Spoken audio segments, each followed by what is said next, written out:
आदाब, सत श्री अकाल दोस्तों। स्वागत है आप सबका मेरे YouTube चैनल स्वप्निल जंक्शन पर और मैं आशा करता हूं कि आप सभी स्वस्थ और सुरक्षित होंगे। दोस्तों, एक प्रजातंत्र में अभिव्यक्ति की स्वतंत्रता का अत्यधिक महत्व होता है।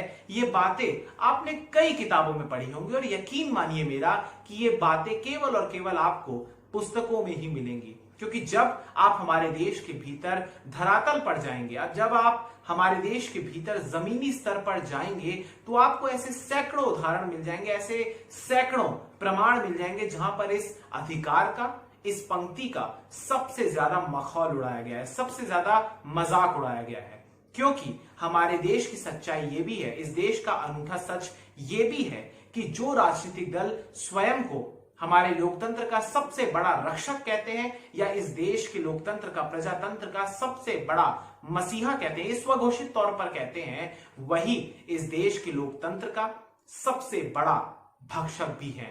वही लोग भूमिका में लगातार हैं जो कि इस देश के लोकतंत्र को खा भी रहा है। और आखिर में इस पंक्ति का मैं समापन इस बात से करूंगा, इस पूरे प्रसंग का मैं इस बात से समापन करूंगा कि आखिर हमारे देश का प्रजातंत्र किस दिशा में जा रहा है। क्योंकि हमारा देश विश्व प्रसिद्ध है कि यहां पर अभिव्यक्ति की जो स्वतंत्रता है, शायद ही वो किसी अन्य देश में हो, लेकिन आज जो परिस्थितियां हमारे देश में आ रही हैं वो यकीनन हमारे देश के लोकतंत्र के लिए अनुकूल नहीं है। और सबसे पहली जिक्र मैं आज जिस घटना का करने जा रहा हूं वो वाकई में बहुत ही ज्यादा पीड़ादायक है। और आपके भीतर भी ये सवाल जन्म होगा इस घटना को सुनने के बाद कि आखिर हमारे देश के भीतर जो सरकारें, जो सत्ता में हैं, क्या वो आलोचनाएं स्वीकार नहीं कर सकती हैं? जो लोग एक दूसरे पर या किसी और दल पर या किसी और व्यक्ति पर तब आरोप लगाते हैं जब वो लोग कहते हैं कि हमारा देश असहिष्णु हो गया है, हमारा देश इंटॉलरेंट हो गया है, हमारे देश में जो सहनशीलता है वो खत्म हो चुकी है। उसके बाद जब यही लोग ऐसा कार्य करते हैं किसी राजनीतिक कुंठा से प्रेरित होकर, तो फिर क्या इन पर भी वही सवाल पूछना जायज बात नहीं है? चलिए, सबसे पहले मैं आपको घटना के बारे में बताना चाहूंगा। दोस्तों, ये घटना सामने आई है महाराष्ट्र से। महाराष्ट्र में आप जानते हैं कि इस समय शिवसेना की सरकार है, मुख्यमंत्री है उद्धव ठाकरे, और दो अन्य दलों के साथ गठबंधन की सरकार भी चल रही है। लेकिन इस समय, जो मौजूदा समय में, जब से सुशांत सिंह राजपूत का केस सामने आया, उसके बाद से लगातार महाराष्ट्र की सरकार जो एक प्रकार से पिछले लगभग 1 वर्ष से वहां पर काबिज है, उस पर अब सबसे ज्यादा बड़ा गहरा इंपैक्ट पड़ा है और चौतरफा तौर पर वो घिर चुकी है, आलोचनाओं से भी घिर चुकी है और लगातार उसको पूरा देश से आलोचनाओं का सामना भी करना पड़ रहा है। क्योंकि जिस प्रकार की हरकतें वो कर रहे हैं उसमें साफ तौर पर अहंकार भी दिखता है और उसमें साफ तौर पर यह दिखता है कि वो किसी प्रकार से भी आलोचनाओं को स्वीकार नहीं करना चाहते हैं। यहां पर दोस्तों, मुंबई की जो घटना सामने आई, वहां पर यह सामने आया कि एक रिटायर्ड नेवल ऑफिसर थे, यानी सेवानिवृत्त नौसेना के अधिकारी थे, जिनका नाम है मदन शर्मा जी, और इनकी आयु है 65 वर्ष की। ये एक सीनियर सिटीजन है हमारे देश के, और ये अपने व्हाट्सएप ग्रुप पर, यानी जिस सोसाइटी में ये रहते हैं उस सोसाइटी का एक व्हाट्सएप ग्रुप है, वहां पर एक कार्टून शेयर करते हैं। इस समय आप तस्वीरों में देख सकते हैं ये, और ये कार्टून में आप अगर साफ तौर पर देखेंगे तो ऐसी कोई बात नहीं है इसमें जिससे एक तथाकथित पार्टी के लोग एक तरीके से इतने ज्यादा आहत हो जाए, उनकी भावनाएं इतनी ज्यादा आहत हो जाए कि वो मारपीट पर उतर आए। इतने ज्यादा आक्रामक कैसे हो सकते हैं वो? क्योंकि जबकि इस कार्टून में आपको साफ तौर पर दिखेगा कि इसमें किसी पर ऐसा कोई अटैक नहीं कर दिया गया है। ये एक तरीके से व्यंग्यात्मक प्रतिक्रिया दी गई है इस कार्टून के माध्यम से, इस चित्र के माध्यम से, जिसमें साफ तौर पर दिखाया गया है कि मुख्यमंत्री उद्धव ठाकरे हाथ जोड़ रहे हैं कांग्रेस की अध्यक्षा, अंतरिम अध्यक्ष जो है सोनिया गांधी के सामने और एनसीपी के प्रमुख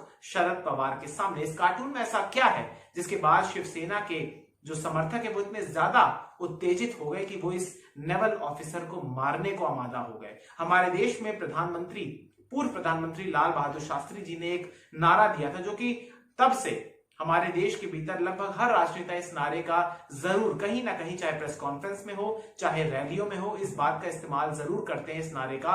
वो कहते हैं कि जय जवान जय किसान, लेकिन ना ही हमारे देश के भीतर किसानों की भावनाओं का सम्मान किया जाता है, ना ही सैनिकों की भावनाओं का सम्मान किया जाता है। अगर ये रिटायर्ड नेवल ऑफिसर ने अगर ऐसा एक कार्टून शेयर भी कर दिया और किसी व्यक्ति ने उस कार्टून को जो शिवसेना के शाखा प्रमुख हैं कमलेश कदम इसके पास पहुंचा भी दिया, तो उसके बाद वो इतना ज्यादा उत्तेजक हो गया कि वो अपने समर्थकों के साथ, अपने गुंडों के साथ आता है और इस सोसाइटी के परिसर में आप जो तस्वीरें देख रहे हैं यहां पर इस नेवल ऑफिसर के साथ जो रिटायर्ड हो चुके हैं, 65 वर्ष के हैं, बुजुर्ग हैं, उनके साथ मारपीट करता है। हालांकि एक छोटी सी राहत की बात यह है कि इनको गंभीर चोटें नहीं आई, लेकिन इन्हें अस्पताल में भर्ती कराया गया और कल देर शाम इन्हें डिस्चार्ज भी कर दिया गया। यहां पर दोस्तों एक चीज मैं और बताना चाहूंगा कि इस घटना को भी पूर्ण रूप से राजनीतिक रंग दे दिया गया है। जो विपक्ष की पार्टी है यानी भारतीय जनता पार्टी, वो लगातार इन नेवल ऑफिसर के समर्थन में आ गई है। कल धरना प्रदर्शन भी हुआ। इसके अलावा इनकी जो बेटी है वो भी इस धरना प्रदर्शन में शामिल हुई, जो कि सही बात भी है। अगर सरकार लगातार तानाशाही रवैये को अपनाती रहेगी तो जनता को एकजुट होना पड़ेगा, क्योंकि ये घटना इतनी बड़ी नहीं है, लेकिन इसको तूल दिया शिवसेना के उस शाखा प्रमुख ने, जो शाखा का कमलेश कदम नाम का ये व्यक्ति है शाखा प्रमुख, और उसके कुछ गुर्गों ने। और यहां पर आप देखिए कि शिवसेना के मुख्यमंत्री यानी महाराष्ट्र के मुख्यमंत्री, एक तरीके से समझिए, वो एक ट्वीट तक नहीं करते हैं कि उनके राज्य में एक सेवानिवृत्त नौसेना के अधिकारी के साथ उन्हीं की पार्टी के कुछ गुंडे, कुछ कार्यकर्ता मारपीट कर देते हैं, लेकिन वो संवेदनाएं तक प्रकट नहीं करते हैं, खेद तक प्रकट नहीं करते हैं। और मैं एक चीज और कहना चाहूंगा कि देश के रक्षा मंत्री राजनाथ सिंह जी, हो सकता है उनकी मंशा कुछ और हो, लेकिन उन्होंने बात करी है इनसे, मदन शर्मा जी से बात करी है, इनकी जो स्थिति है उसका जायजा भी लिया, समीक्षा भी करी और इनको शुभेच्छा भी दी कि ये जल्द से जल्द स्वस्थ हो जाएं। लेकिन उस पर भी शिव सैनिकों ने राजनीतिक एक तरीके से रंग दे दिया, उसको भी, उसकी भी आलोचना कर दी। लेकिन आप ध्यान से सोचिए कि जिस प्रकार से घटनाक्रम सामने आ रहे हैं सुशांत सिंह राजपूत की मृत्यु के बाद, उनकी आत्महत्या के बाद से ही, उसके बाद से ही शिवसेना की सरकार, महाराष्ट्र की सरकार लगातार चौतरफा तौर पर घिर चुकी है। और ऐसे में वो किसी ना किसी राजनीतिक कुंठा से प्रेरित होकर इस प्रकार के कदमों को अंजाम दे रही है। उन्हें सुधरना भी होगा। सामना, जो कि उनका मुखपत्र है, वो लगातार आज भी उसने अपने संपादकीय में बॉलीवुड के सेलिब्रिटीज पर हमला बोला है। यहां पर मैं एक चीज और कहना चाहूंगा कि आप यानी राजनीतिक दलों को इस बात की स्थिति को साफ कर देना चाहिए कि आप जब कोई ऐसा मसला होता है कि जहां पर आप चाहते हैं कि अभिनेता बोले, तो अब आप कहते हैं, और अभिनेता अगर चुप्पी इख्तियार कर लेते हैं तो आप उन्हीं अभिनेताओं अभिनेत्रियों को कहते हैं कि आप क्यों नहीं बोल रहे हैं, और जब वो किसी मसले पर बोल देते हैं तो आप फिर बोलते हैं कि आप क्यों बोल रहे हैं। तो ऐसे में आप क्यों अपनी सहूलियत के अनुसार, अपने परिस्थितियों के अनुसार ही चीजों को अपने अनुकूल, जब आपको सही लगे तब आप ऐसा हमला कर देंगे और जब आपको सही ना लगे तब आप ऐसे हमले नहीं करेंगे। यहां पर बात बीजेपी की भी मैं करना चाहूंगा, क्योंकि बीजेपी का दामन साफ नहीं है। जब बीजेपी की भी सरकार थी महाराष्ट्र में, तब उसके दौरान भी जब भी कोई व्यक्ति अगर मुख्यमंत्री, तब के मुख्यमंत्री देवेंद्र फडणवीस के साथ अगर कोई पोस्ट को साझा कर देता था, कोई ऐसी चीज, कोई तस्वीर को वायरल करना चाहता था, तो उसके बाद उस पर भी कार्रवाई होती थी, उसको भी गिरफ्तार किया जाता था। तो बीजेपी भी आज जो लगातार आवाज बुलंद कर रही है, विरोध प्रदर्शन कर रही है शिवसेना के विरोध में, तो ये भी, इनका दामन भी साफ नहीं है। और यकीन मानिए आप मेरी बात कि अगर शिवसेना और भारतीय जनता पार्टी का गठबंधन होता महाराष्ट्र की सत्ता में, तो क्या ऐसी ही परिस्थितियां होती? ये सवाल, ये सोच मैं आप पर छोड़ता हूं। आप सोचिए अपने विवेक से कि क्या इसी प्रकार से बुलंदी के साथ, जो तब अगर विपक्ष में होती कांग्रेस या अन्य दल और शिवसेना और भारतीय जनता पार्टी का गठबंधन होता, तो क्या ये इतना ही मुखर तौर पर ये विरोध प्रदर्शन होते? ये सोचिए आप। इसके अलावा दोस्तों मैं अगली घटना का जिक्र करना चाहूंगा। ये घटना सामने आई है पंजाब से, पंजाब और हरियाणा से, बल्कि मैं आपको हरियाणा की, ये घटना मुख्य तौर पर हरियाणा की है, लेकिन पंजाब और हरियाणा के किसान लगातार पिछले कुछ महीनों में विरोध प्रदर्शन कर रहे हैं। क्यों? क्योंकि सरकार के 3 अध्यादेश ऐसे सामने आए जिसके बाद इन किसानों को इस बात का संशय है, इस बात को लेकर इनके मन के भीतर प्रश्न है कि क्या जो एक तरीके से जो इनके राइट्स हैं, क्या उसको खत्म कर दिया जाएगा। क्योंकि ये जो 3 जो ये राइट्स, जो ये ऑर्डिनेंसेस सामने आए, जो ये अध्यादेश सामने आए हैं, इसमें सबसे पहले मैं आपको बताना चाहूंगा दोस्तों कि ये अध्यादेश है क्या। दरअसल कृषि उत्पादन, व्यापार और वाणिज्य संवर्धन और सुविधा अध्यादेश है। इसके अलावा आवश्यक वस्तु संशोधन अध्यादेश है। इसके अलावा जो तीसरा अध्यादेश है वो है किसानों सशक्तिकरण एवं संरक्षण, मूल्य आश्वासन और कृषि सेवा पर समझौता अध्यादेश। ये 3 जो अध्यादेश हैं इनको पास करवाया जाएगा, ऐसा सरकार ने जून के महीने में कहा था। ये अध्यादेश सामने आए हैं। इसके बाद दोस्तों मैं आपको बताना चाहूंगा कि हरियाणा और पंजाब के किसानों के भीतर रोष है। कभी आपने देखा होगा कि ट्रैक्टर के ऊपर रैलियां की जा रही है पंजाब में ही, लेकिन अब जो ताजा मामला सामने आया है वो हरियाणा से सामने आया है। दरअसल गुरुवार को हरियाणा के कुरुक्षेत्र के पिपली में दरअसल एक भारतीय किसान यूनियन ने किसान बचाओ मंडी बचाओ महारैली को बुलाया था, जिसमें हरियाणा के तमाम जिलों से किसान शामिल हो रहे थे। इसमें कई सारे संगठन भी मौजूद थे किसानों के, कई सारे किसानों के नेता भी शामिल थे। लेकिन ये जो पिपली में जब ये रैली होनी थी, जब ये कुरुक्षेत्र के भीतर ये लोग दाखिल होते हैं, तो पुलिस प्रशासन चूंकि कोरोना के कारण इस समय गाइडलाइंस के मुताबिक उनको कार्य करना है, उनको किसी भी ऐसे रैली का अनुमति नहीं है, तो इन्होंने उन्हें रोकने का प्रयास किया। जिसके बाद समझा बुझाकर कुछ किसान वापस भी चले गए, कुछ नहीं गए। लेकिन उसके बाद क्या होता है कि दरअसल एक किसान नेता को गिरफ्तार कर लिया जाता है और उसके बाद ये घटना जो होती है हिंसक हो जाती है। पुलिस इन किसानों को रोकने के लिए लाठीचार्ज भी करती है, जवाब में किसान भी पत्थरबाजी करते हैं, और ये सारा मामला जो है ये सारा का सारा देश की मीडिया में आपको कहीं पर भी नहीं दिखेगा, अखबारों में भी आपको इसकी कवरेज नहीं दिखेगी। अब यहां पर दोस्तों आप देखिए कि किसानों का पक्ष क्या है। दरअसल किसानों का पक्ष ये है, उनका कहना है कि जो केंद्र सरकार ये 3 ऑर्डिनेंसेस ला रही है, ये इसमें से जो मैंने 3 अध्यादेशों के आपके सामने नाम लिए, उसमें जो पहला अध्यादेश है वहां से एपीएमसी का एकाधिकार समाप्त करने के तौर पर किसान इसको देखते हैं। एपीएमसी क्या है? यानी एग्रीकल्चर प्रोड्यूस मार्केट कमेटी।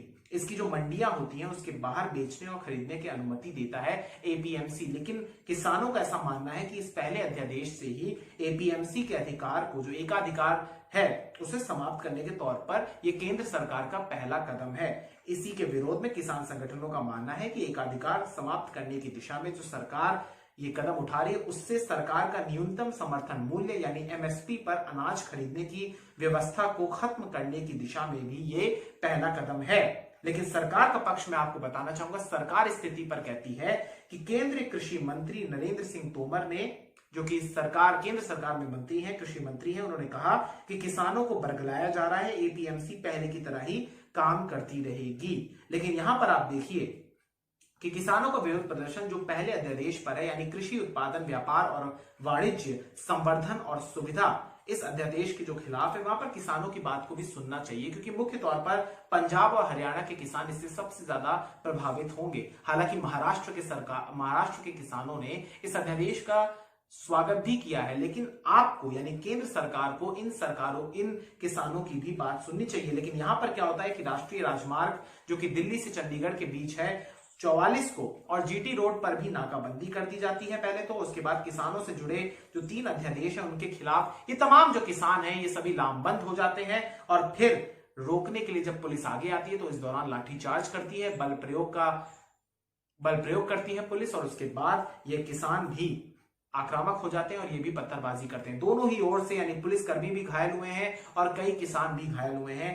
लेकिन यहां पर आप देखिए कि किस प्रकार से सरकार की तानाशाही चल रही है कि वो गूंगी और बहरी होकर लगातार ऐसे चीजों को होने दे रही है और मूक दर्शक की तरह इन तमाम चीजों को देख रही है। उन्हें सरकार का ये फर्ज है कि उन्हें अपने किसानों की ओर देखना भी चाहिए।